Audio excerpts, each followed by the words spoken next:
Good morning, Wabash. Before we begin, I'd like to welcome Mrs. Kassad to the stage for a few words.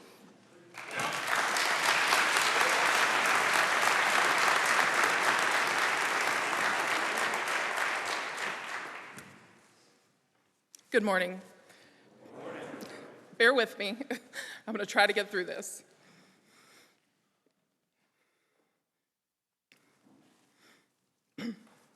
February 22nd, 2021. This was the first time my Nicholas stepped foot onto Wabash campus. I seen the excitement with a little bit of fear in his eyes, but he was certain. Nick knew the second he stepped onto campus, this was going to be his home away from home for the next 4 years. This is where he was meant to be. Nick was officially part of the Wabash Brotherhood. Excuse me. Wabash became more than just a school for him. It was a place where he felt he belonged, where he was striving to grow. Thanks, bub. His freshman year, I remember several phone calls about how Wabash was challenging him to be the best he could be, challenging him academically more than ever.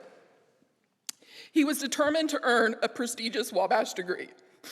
When things got difficult, Nick always kept a positive attitude and looked at the big picture, his goals, his dreams. He always stayed positive with a smile on his face. Nick's faith, perspective, determination, and energy about life made him so special. When we lost Nick in a car accident in June of 23, you guys came together.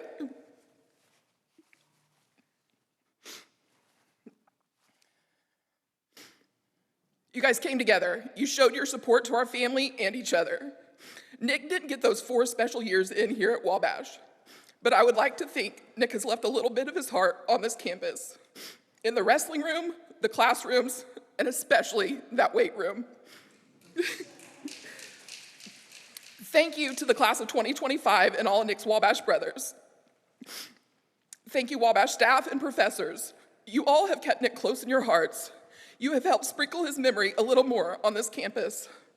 As you move on to this next chapter in your lives, I hope you will carry a piece of Nick's spirit with you. Keep your faith, have great determination, bring that positive energy when you walk in a room, and have great perspective. And remember, always enjoy a beautiful day. Wabash always fights.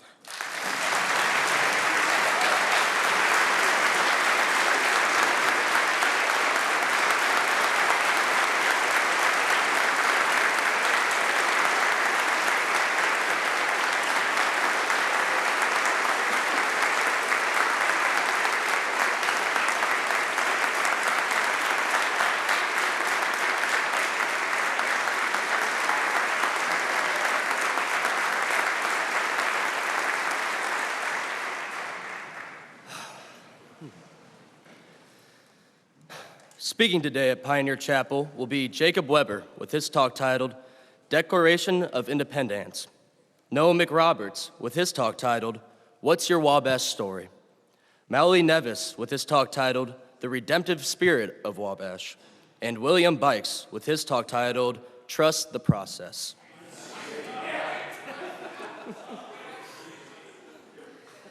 Jake Weber is a rhetoric and French double major from Fishers, Indiana. He has spent his time at Wabash as a brother of Tau Kappa Epsilon and a member of the Sphinx Club.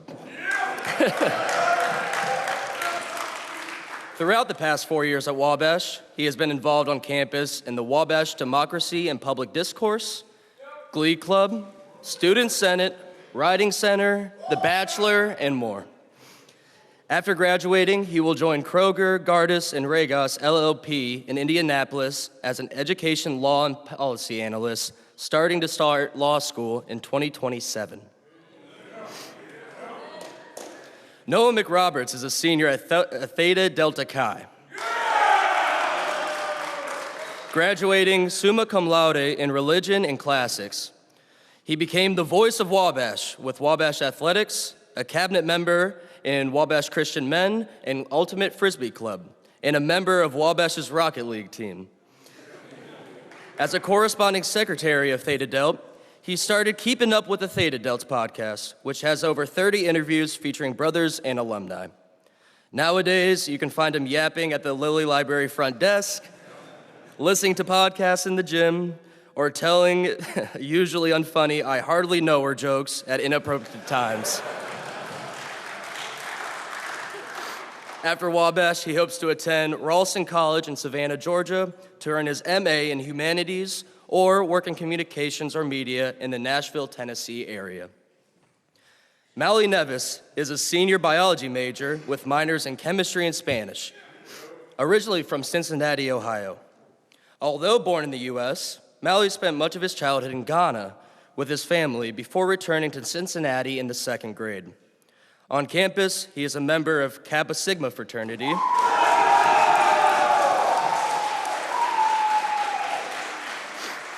the Malcolm X Institute of Black Studies,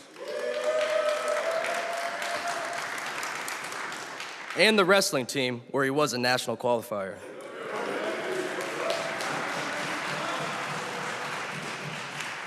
He's also a part of the public health organization and much more. He's also had the opportunity to study abroad in Argentina, Peru, Chile, experiences that expanded his worldview and deepened his commitment to service, global health, and becoming a physician scientist. After Wabash, Mawuli's plans on working for a year, doing research before continuing to medical school for a joint MD, PhD degree.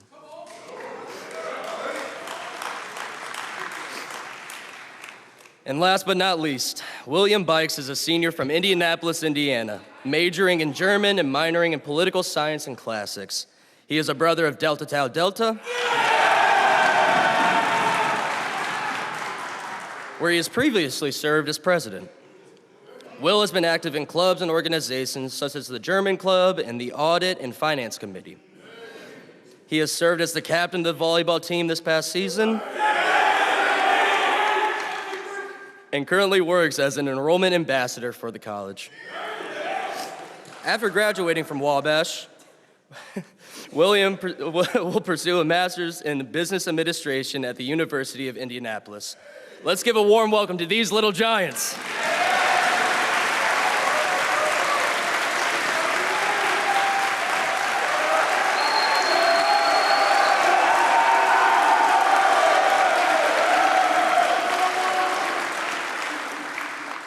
Good morning, Wabash. Good morning. Before I begin, I'd like to thank my brothers in the Sphinx Club for selecting me for this wonderful opportunity, as well as my brothers in Teak for all of your support. You've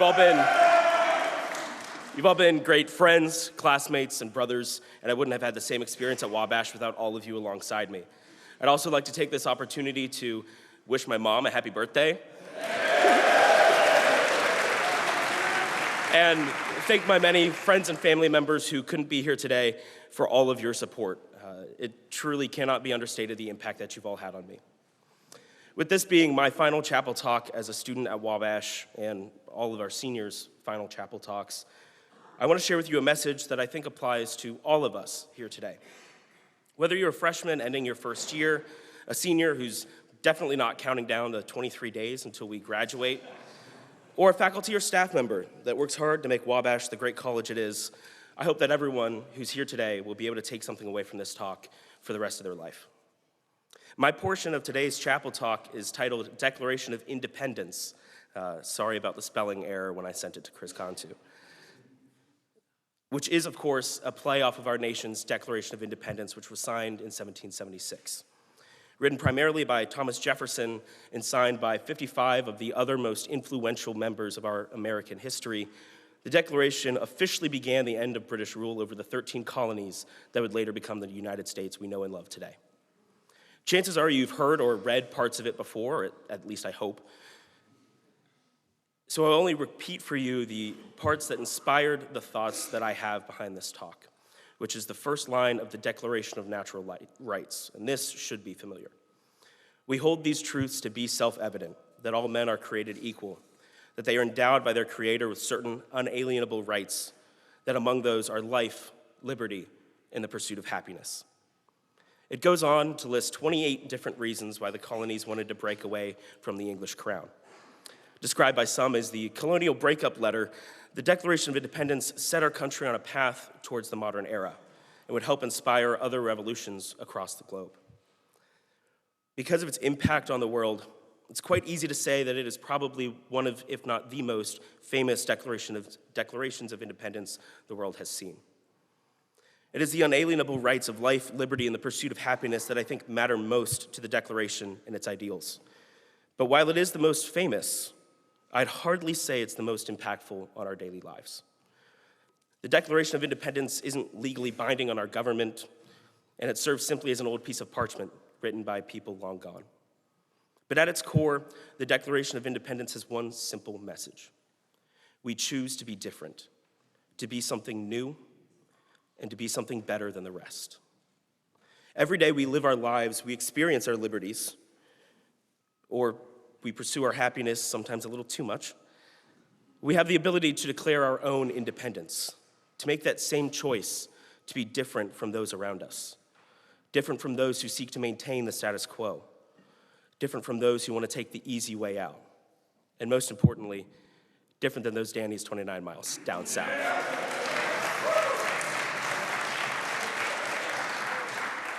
We chose to come to Wabash because it is different. And I'm not just referring to the fact that Wabash is all male. That's the most obvious example and a cop-out.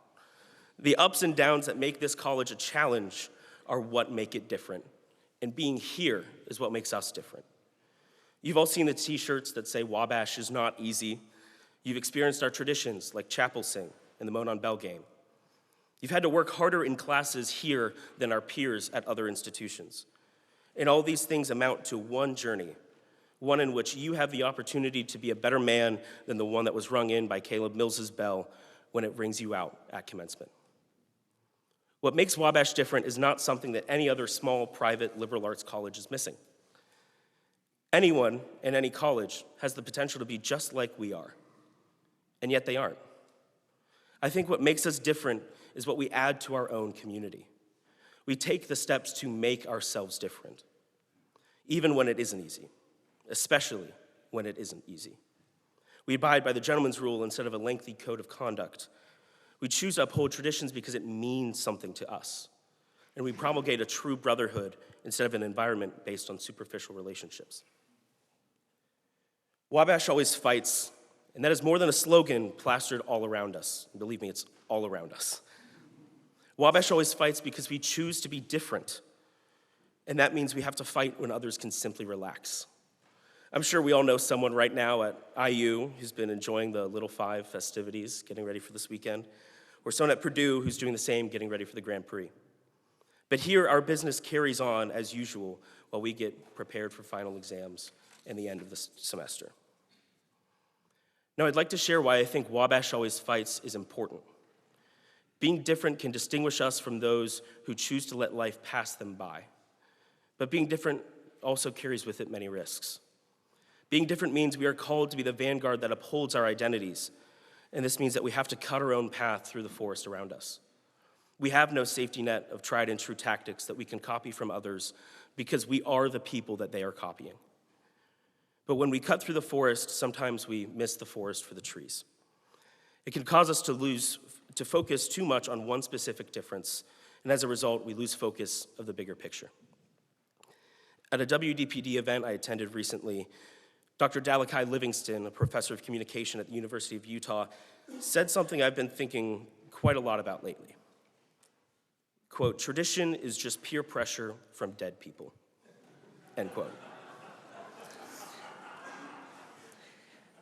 While I think he's absolutely right in the context in which he was presenting regarding Native American oppression in American history, tradition to us at this institution is much more than peer pressure from dead people. Traditions at Wabash provide us with a shared experience that helps unite us with alumni, with each other, and with this campus more broadly. But sometimes it's better to make it through the forest than to fight over one tree. Think back to what Dr. Dunaway said in his chapel talk early last semester. Traditions ebb and flow. They disappear and are reborn. They can take on new meanings.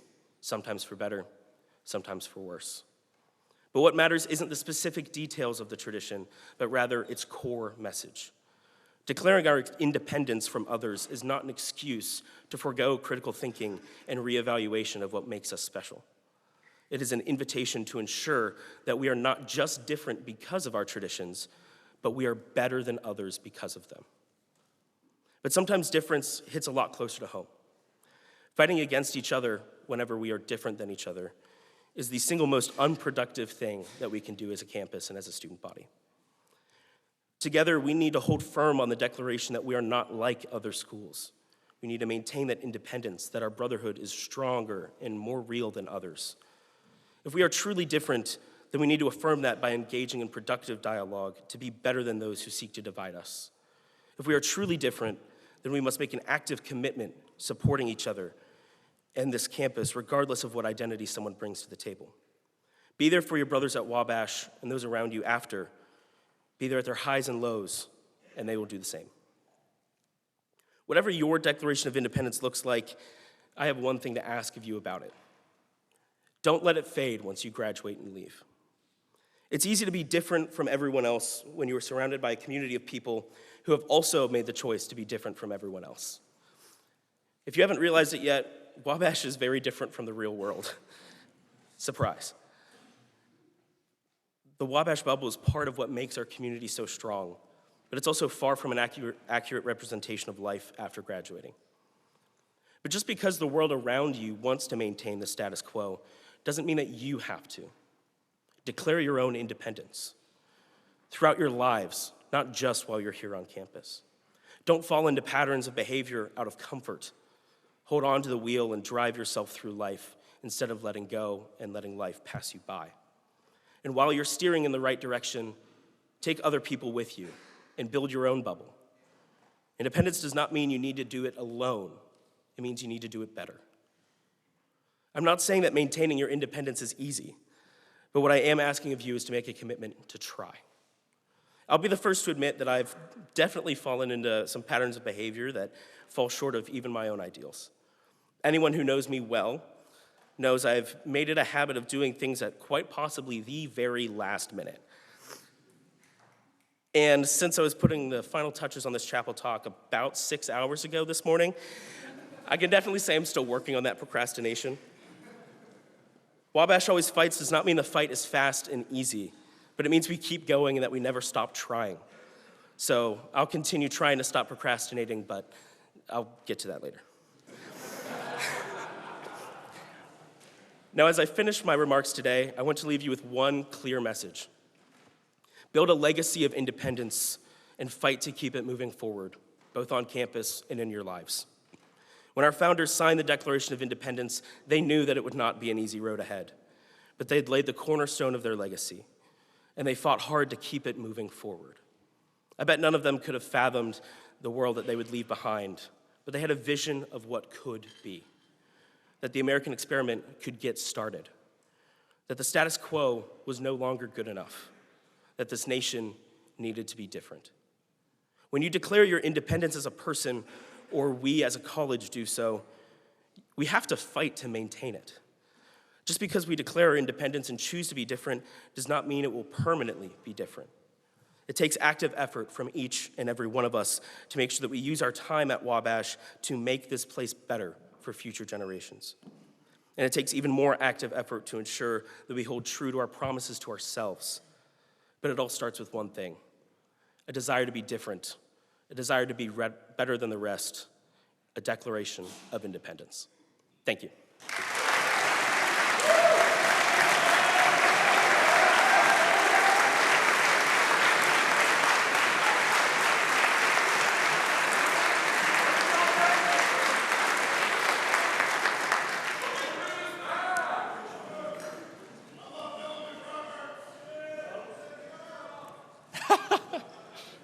Good morning, Wabash. Good morning, I want to start off with a big thank you, especially to the Sphinx Club for giving us the opportunity to participate in this awesome Wabash tradition. Another big thanks to my professors in the Religion and Classics department. I see Dr. Gorey and Dr. Campbell back there. Big thank you to you guys for inspiring me to a life of learning. A big thanks to my fraternity brothers at Theta Delta Chi. They've done a lot to give me a home on campus for my last 2 years, and then a big thanks to my family for making the drive down from Lafayette today and inspiring me and encouraging me to continue my educational journey. So the title of my talk today is What's Your Wabash Story? And we tell a lot of stories here at Wabash about guys who graduated. I think of one, some of you might know, guy graduated last year, Jacob Talbert. He was a Theta Delt, and he had lots of sayings. He was a man of many sayings. I remember one specifically that would come out about every August to start the fall semester. He would say, "It's hotter than a honeymoon hotel out here." So we tell stories about guys that have graduated, stories of guys past. Another story I think that we tell pretty often is about the grind. We grind a lot here at Wabash, but I think it's kind of funny that we are usually talking about grinding rather than actually grinding. So that's another story we tell.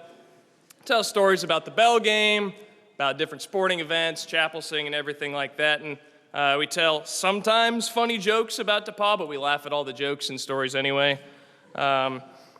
But in my time here at Wabash, in my time in the humanities, religion and classics, there's a lot of stories. People have been telling stories for a long time.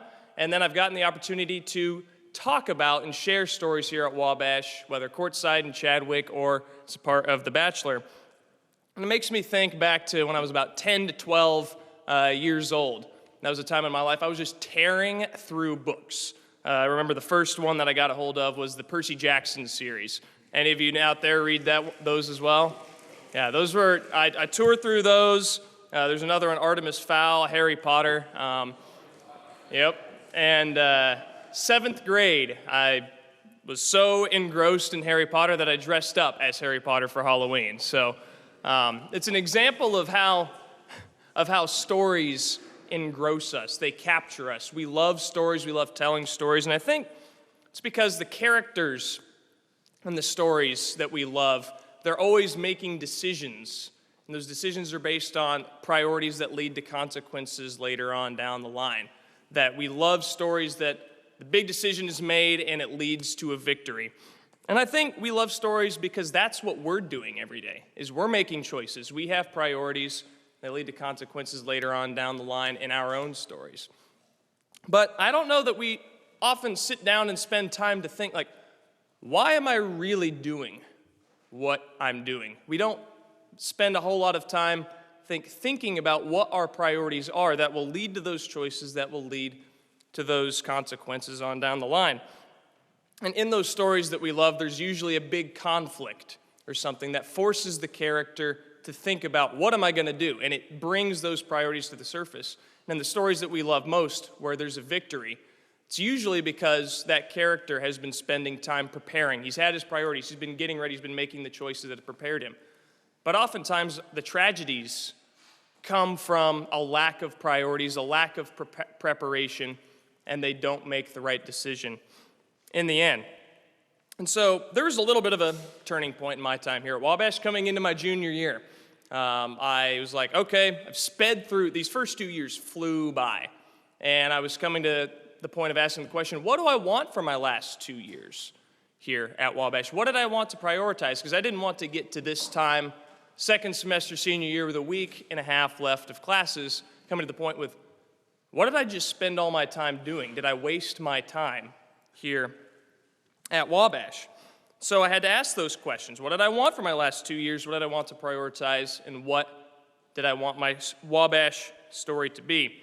So coming into that semester with a lot of thinking, came up with about 3 things that I wanted to prioritize coming into my junior year. I wanted to leave Wabash better than I found it. Wanted to find something bigger to be a part of.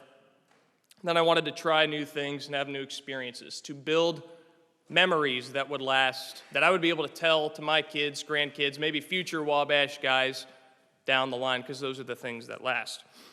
And what that turned into for me was joining Theta Delta Chi. I had built friendships with a lot of the guys, a couple upperclassmen. I was best man of Caleb Pear last summer, really, really good friend of mine. Andrew Dever, still a very good friend of mine, and a roommate. And I saw them and some of the younger guys in the house trying to do something at Theta Delta. Theta Delta went into that junior year of mine in a pretty rough spot, just 13 guys in the house. There had been rumors for a few years, is Theta Delta going to last on campus? And I saw these guys, they had ambition. They were guys that I wanted to be around. I had friendships with them. And I wanted to spend my time leaving that part of Wabash better than I found it, to be part of something bigger. And when you're a part of something bigger, other people are relying on you. When you're part of a business, you're part of a fraternity, a family, you have other people that your choices, your actions have consequences for. In the stories that we love, there's usually a big weight. The actions of the hero matter to other people. And when you're a part of something bigger, it calls you to do something greater because you recognize that other people are relying on you and your actions have greater consequences. And then I wanted to spend more time around these guys to build memories, to have awesome moments and experiences with these guys, because a lot of my friends, my first 2 years here at Wabash, were a year or two older than me. They had graduated, were getting ready to graduate, and these guys wanted to spend some time expanding myself, trying new things and building new experiences. And I've got a story for that. So going into my junior year, I was still an independent, an RA over at Rogie Hall, and but I was going through Theta Delta pledgeship at the same time. So I was living out of house, still had RA responsibilities, then I was participating in this pledgeship process. And towards the end of that is guarding the bench. I don't know that many juniors have guarded the bench in their time here at Wabash, but I did, and it just so happened that October 30th, I think it was 2023, was the first snow of the year. The forecast had, I think, a high of like 35 over the next 24 hours and a low in the low 20s. So we were getting ready to go set up out at the bench, out behind Center Hall, 7 a.m. I see snow's falling. It's like, okay, after my first set of classes, I gotta go get something warmer on. I think I ended up throwing on 2 pairs of jeans, an undershirt, a sweatshirt, jacket over that, and a coat over that, like 4 or 5 layers to prep for what was gonna be a freezing evening. So come about 12 a.m., 1 a.m., a car pulls up to the Center Hall parking lot. And a couple guys start seeing some shifting shadows out in the Arboretum. And it turns out my then roommates at the time, one of them is still my roommate today, Malachi McRoberts, my younger brother, and his then roommate, Nathaniel Dice, 2 freshmen, had teamed up with my good friend Thomas Shineri to do a hit and run of the bench. And they had a getaway car. That was Thomas's friend from, I think he was working in Lafayette at the time, but was hanging out that week. And so this car pulls up, there's these guys, and they come screaming out of the Arboretum. 2 guys, all black, they had like the ski masks over their face, and in each of their hands were these like water balloon things filled with lotion.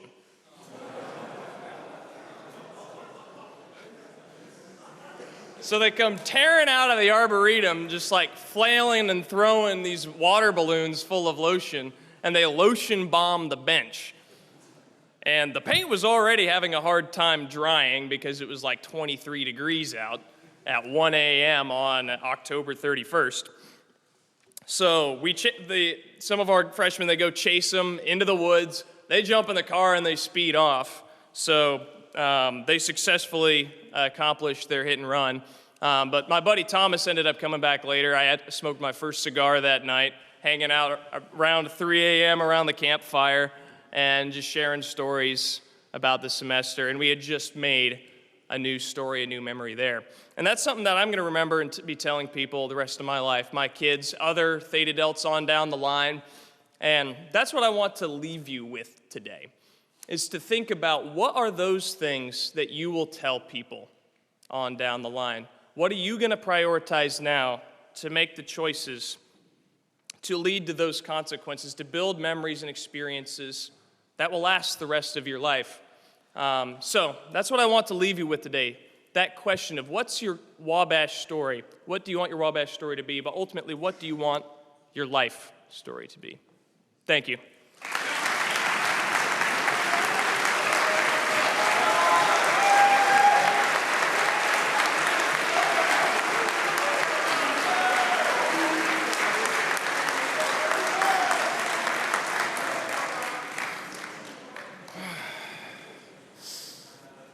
Hey, can everybody hear me?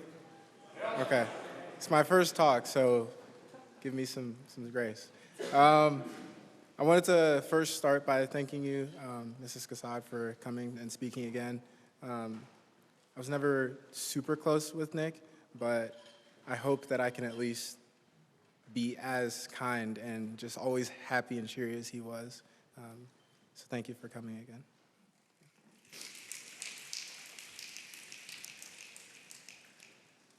Good morning, Wabash. Good morning. I almost failed freshman tutorial.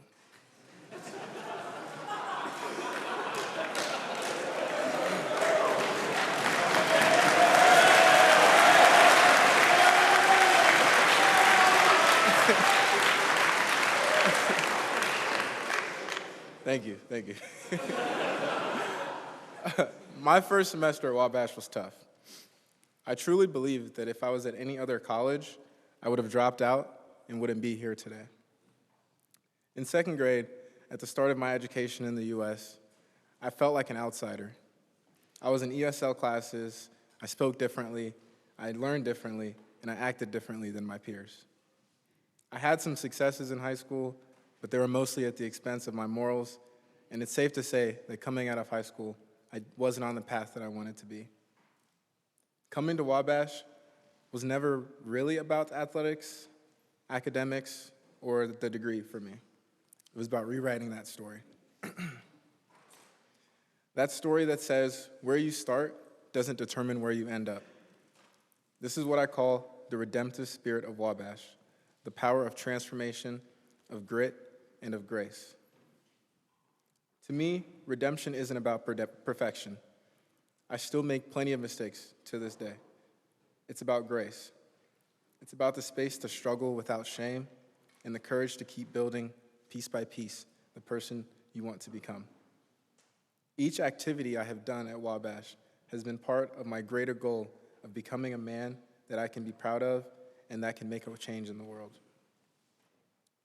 I always picture a silhouette of a man, and every time I built a piece of a virtuous trait, a small part of that picture would be filled.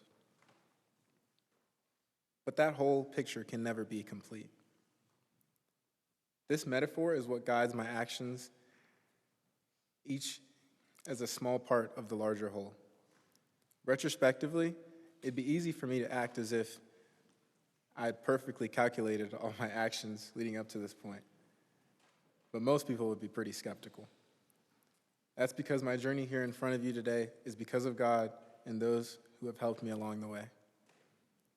Without Wabash, I wouldn't know my career path existed or have built my tolerance for critique. If not for the mentorship I received in the Sorensen Novak lab, it was there that I learned what it feels like to not know the answer, and more importantly, how to keep showing up anyway, to troubleshoot, to ask questions, to fail, and to try again. My confidence as a scientist doesn't come from my innate ability. It comes from my willingness to admit when I'm wrong and work through solutions until I get it right. But if there's anything that working under Dr. Sorensen has taught me, it's that mistakes aren't the end of the process. They're a part of the process. Without Wabash, I wouldn't know how far I could push myself, physically or mentally, if not for my time wrestling. There were days I wanted to quit, when the pain felt like it outweighed the purpose. But those were the days that taught me what mental toughness means. Not loving every moment, but choosing to show up anyway. Over my 4 years, my class started with 19 wrestlers, but ended up with 3 seniors. You can't imagine the thoughts that run through your head when you're cutting weight, or worse, when you make weight and You lose 2 matches back to back, getting knocked out of the tournament before you even had a chance to prove yourself. My last season was very hard. My body was falling apart. I had back pain, shoulder pain, knee pain. And in those moments, the question always crept in, why am I here? And as you might guess, those thoughts aren't really take a toll on your mental health. But if wrestling has taught me anything, it's that perseverance isn't about the absence of doubt. It's about learning to wrestle with it, to stand up, battered but unbroken, and step onto the mat again. Without Wabash, I wouldn't know what it is to be part of a brotherhood, if not for my guys at Kappa Sigma. These are the guys who show up, not just for my wrestling events or poster presentations, but in my life. The ones that I can have the most random 2 a.m. conversations from what the best superpower is or the metaphysics of any concept. But above all, I must shout out my 3 longtime roommates, Ethan, Phoenix, and Neil.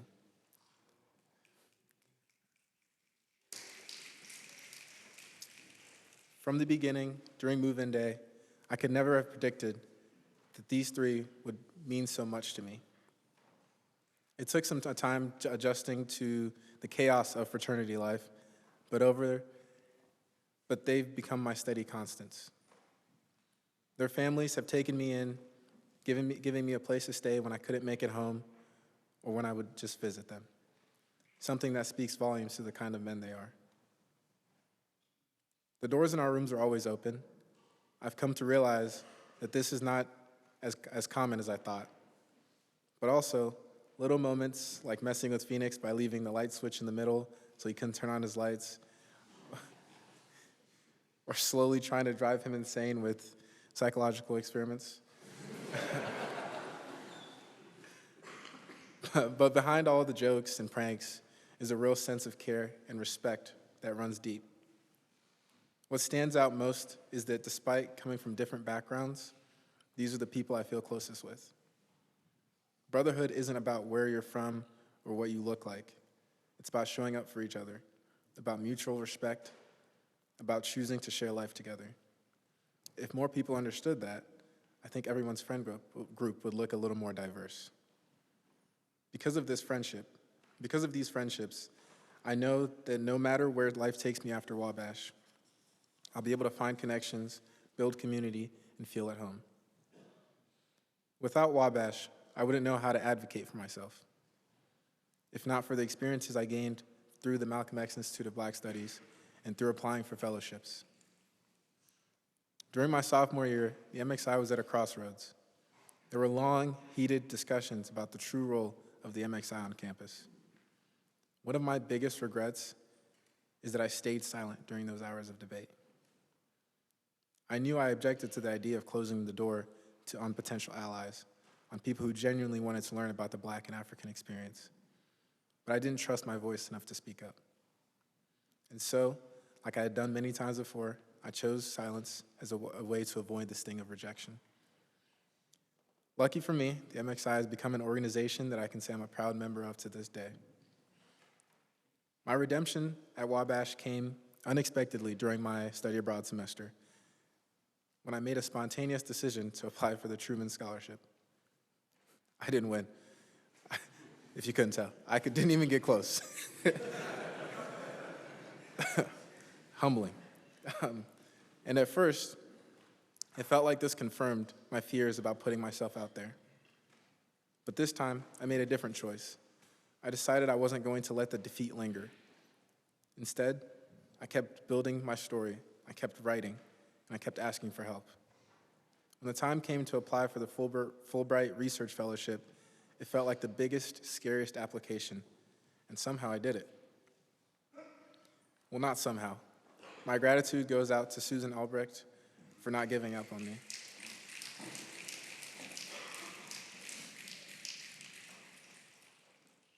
I lost contact with my sponsor abroad just months before the deadline, and I scrambled to find a replacement, but I submitted my application with only minutes to spare. The months leading up to that moment were some of the most stressful experience. but the feeling of crossing the finish line was unforgettable. Being named a semifinalist was a win that I really needed.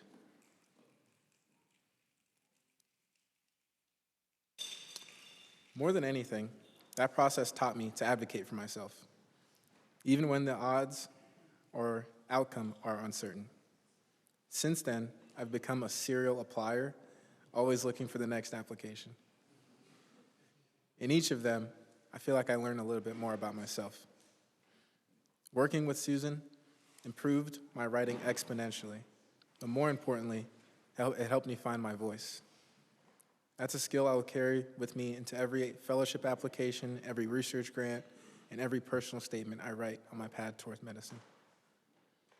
I wouldn't know what it feels like to be truly loved if not for the personal relationships in my life, the unbelievable loyalty of my roommates, the intentionality and care of my girlfriend, and the deep interconnectedness I feel through the many friendships, organizations, mentors, and communities I'm a part of. These relationships have taught me how to open up, how to listen, and how to show up for others in ways that I didn't think I was capable of. I could keep going for a long time, but I think you get the picture. All of this is to say that I'm the man I am today because of the people around me and the way these interactions have shaped my life. Each of these experiences has given me a lifelong skills that far outweigh any material achievement. I'm a better listener, a stronger advocate, and I hope a more reliable friend and partner. Qualities that I believe reflect what a man should strive to be. Which brings me back to the beginning of my Wabash story. In another timeline, one where I didn't come here, I don't know where I would be, but I'm certain it wouldn't be this version of me. Because Wabash is a place that gives you the space to struggle and still succeed. It's a place where the redemptive spirit lives in its people. The faculty who believed in me, the teammates who pushed me, and the communities that gave me the room to grow into my own voice. I won't pretend it was easy, and the person standing in front of you now is far from finished, and I still have plenty of flaws to work through.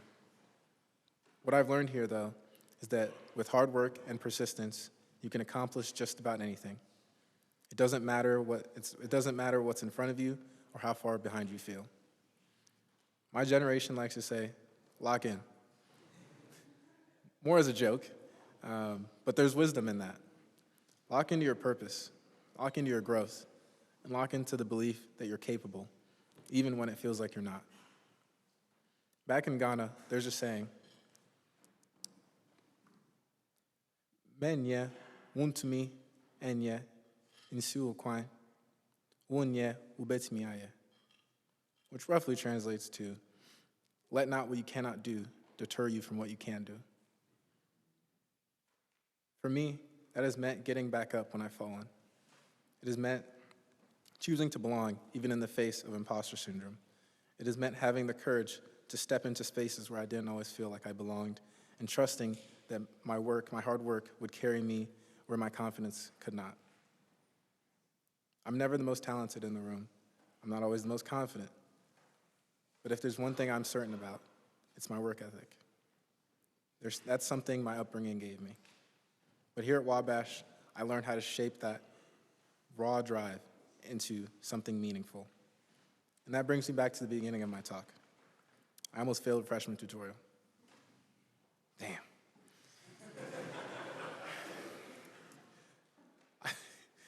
I say that because it matters. Because failure here didn't mean the end of my story. It was the beginning of learning what redemption looks like. Wabash is the kind of place where you can fall behind and still catch up, where you can lose yourself and still find meaning, where you can be shaped by hardships but not defined by them. The redemptive spirit of Wabash isn't about never falling. It's about what you do when you get hit. It's about the people who surround you, the communities that hold you accountable, the professors that refuse to let you settle for less than your best, and the friends who keep your door open and the light on. So whatever comes next, whether it's wrestling with your doubts, pursuing the next big opportunity, or simply figuring out who you are, lock in. Lock into your growth, your work, and your people. Don't let what you can't do keep you from what you can. Thank you, Wabash.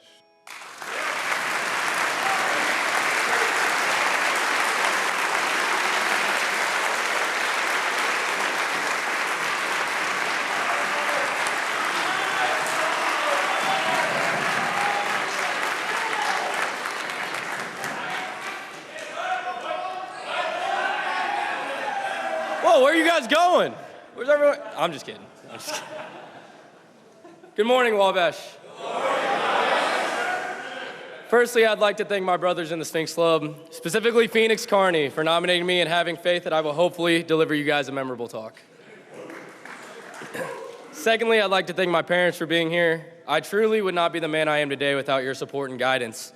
From attending every home volleyball game to most of the away ones, I couldn't have made it 4 years here without your love and support. 4 years ago, the Wabash volleyball team went 3-18. The only thing harder than losing 18 games is watching an 18-loss season from the bleachers like my parents did. That's love. Lastly, I'd like to thank my brothers at Delta Tau Delta. These guys welcomed me into their home with open arms, accepted me for who I am, and challenged me to be a better man each and every day. I love you guys and thank you. To be honest, I was a little nervous about going last, but I decided I'm just gonna keep you guys here for probably 20 minutes. So, you're welcome. But before I dive too deep, I would be remiss to not recognize the honor that it is to be up here. At a school founded on tradition, there's no better in my mind than Chapel Talk. To be up here on this stage where so many little giants have given Wabash men great advice and even better stories is truly a blessing. While I am certainly no Shane Needham, never be outworked, I hope what I can share with you today will make you laugh and give you something to think about. Now let's get into my journey here at this great institution. The path I took here is one that many are probably unfamiliar with. I'll start off with a secret that I tell only my closest friends and family, as I'm honestly quite ashamed of it. Keeps me up in the long hours of the night, and it honestly shakes me to my very core. But luckily for you guys, I have to bear the consequences of my actions. I have to wake up every day knowing that when I was a freshman on this campus, I was a G'd.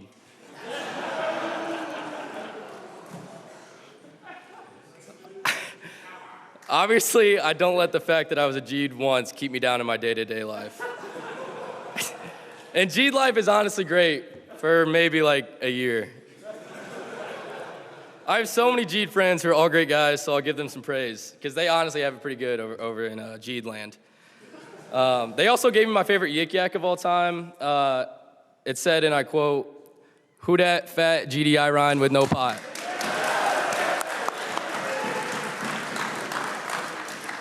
I was lucky enough to be graced with Martindale, where I had a very nice room and awesome roommates, Ryan Papandrea and Grant Stratton. And Sparks was, at the time, better than Grub Hollow, in my opinion, and life was pretty solid. I thought I had everything I needed: small group of friends, bed, decent food.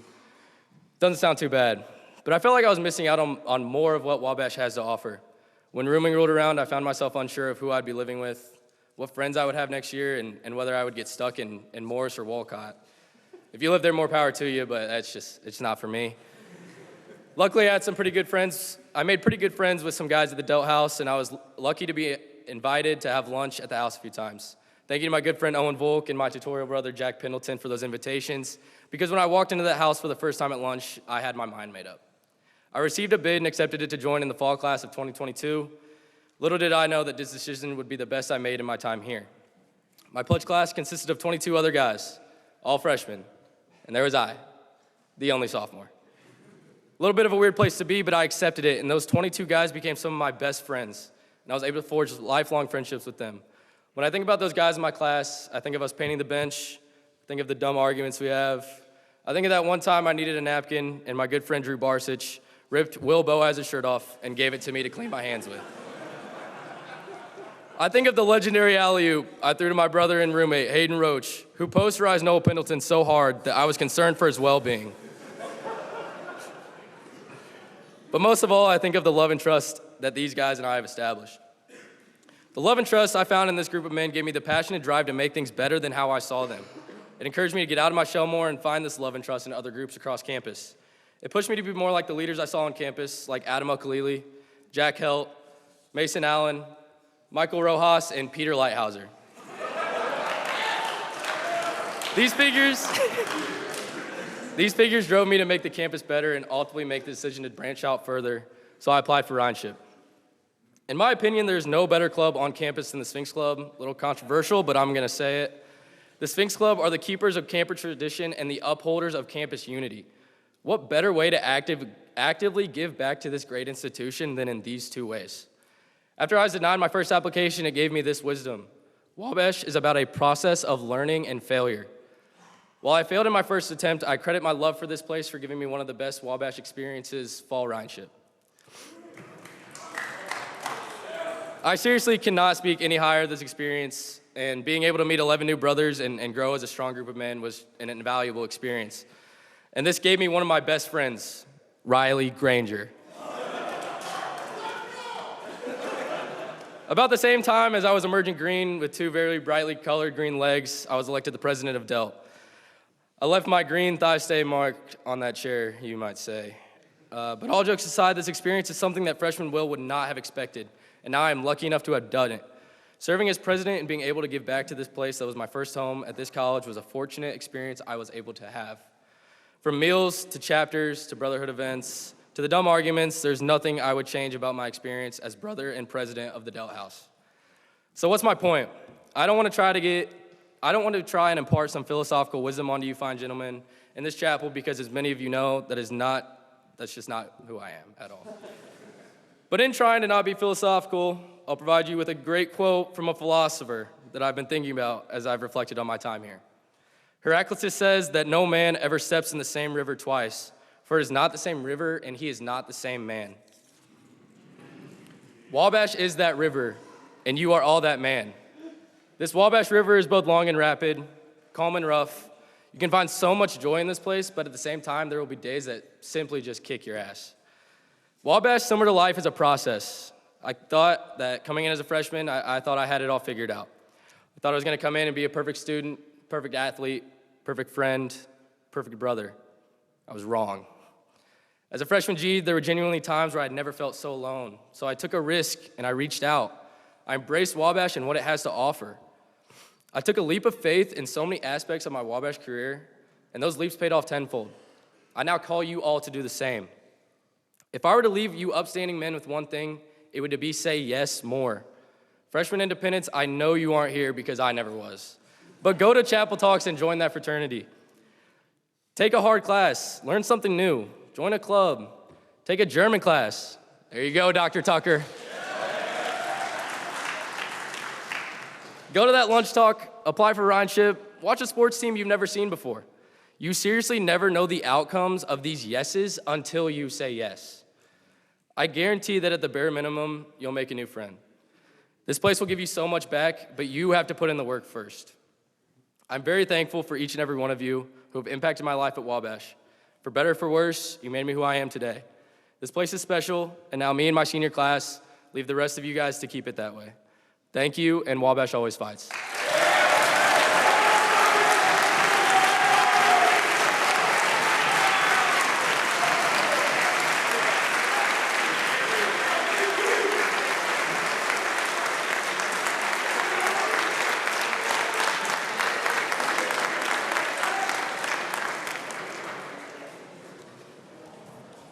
Oh, wow. I was just about to thank everybody for staying around, but, you know, all right. Finally, I just want to invite the one and only Hugh Van Devere to the stage for some words.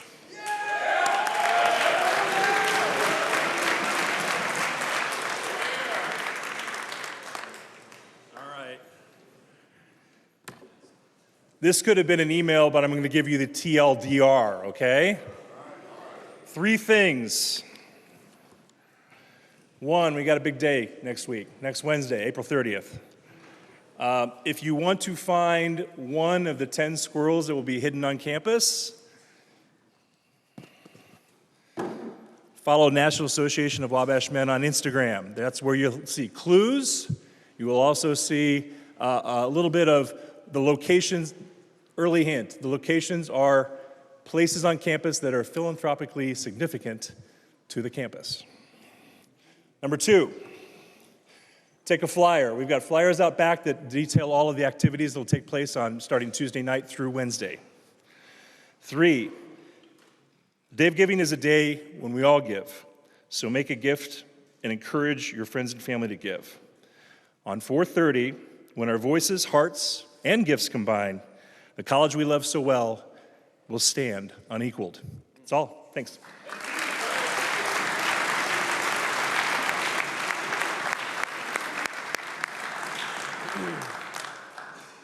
I would like to thank you all for attending. Now, will you all please rise and join the Glee Club in singing Old Wabash?